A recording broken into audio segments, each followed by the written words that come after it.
नमस्कार, मैं Jully Tiwari. Daily news में आप सभी का स्वागत है। तो चलिए नजर डालते हैं आज के कुछ मुख्य समाचारों पर। उल्लासनगर में गणेशोत्सव की तैयारी, महापालिका और पुलिस प्रशासन सजग। उल्लासनगर परिमंडल 4 में सार्वजनिक गणेशोत्सव को आनंद और शांति के साथ संपन्न कराने के लिए महानगर पालिका और पुलिस प्रशासन पूरी तरह तैयार है।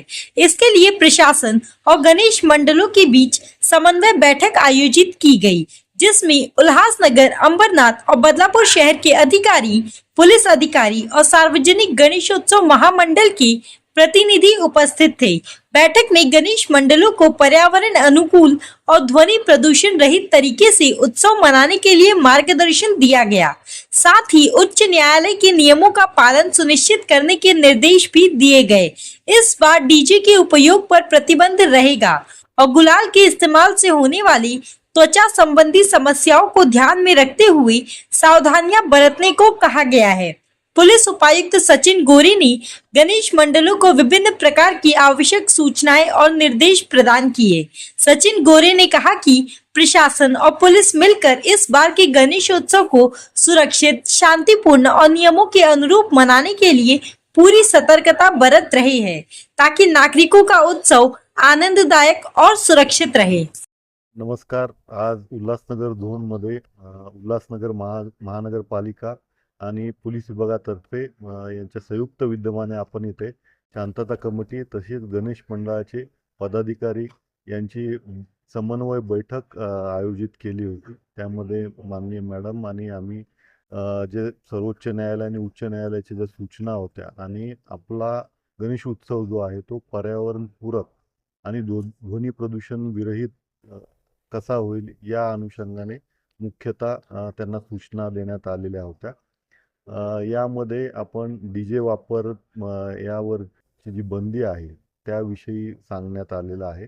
शिवाय जो गुलालाचा वापर होतो ज्यामुळे बरेचसे स्किनचे प्रॉब्लेम होतात, एलर्जी होती, त्या अनुषंगाने फुलांचा वापर केला तर ते जास्त हितावह असणार आहे याविषयी आपण सांगितलेलं आहे।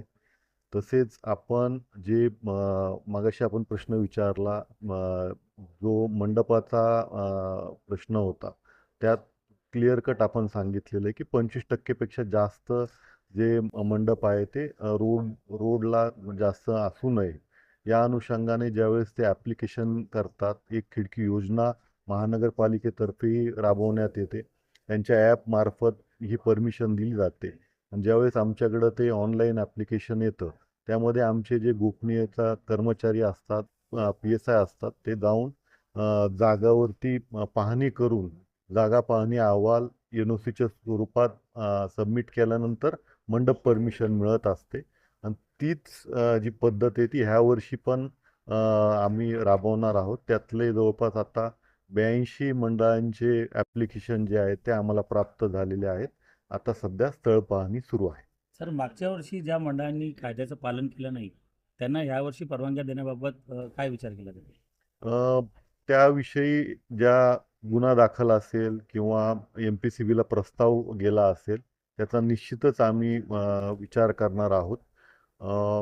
यावेळेस आपण मागचा जो पूर्व इतिहास आहे किंवा ज्यांच्यावरती गुन्हे दाखल आहे परवानगी देताना आम्ही निश्चित त्याच्यामध्ये विचार करूनच परवानगी देणार। सर, आगमन मिरवणुका आणि विसर्जनाच्या मिरवणुका ह्या आता म्हणजे आगमनाच्या सुरू झाल्यात आणि विसर्जनाची मिरवणूक ही अनंत चतुर्दशीच्या 2 दिवस नंतर। त्यामध्ये मिरवणुकीच्या ज्या परवानग्या असतात त्या पोलीस स्टेशन स्तरावरती आपण देत असतो। आपल्याकडे 10व्या आणि 11व्या दिवशी मिरवणुका असतात।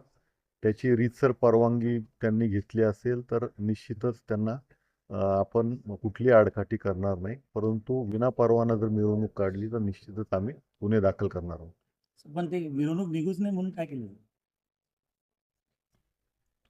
तो आज के लिए बस इतना ही। कल फिर मिलेंगे इसी समय इसी चैनल पर। तब तक के लिए मुझे दीजिए इजाजत। धन्यवाद। हमारे चैनल को सब्सक्राइब करें और बेल आइकन दबाना ना भूलें, ताकि हमारी खबरें सबसे पहले आप तक पहुंचे।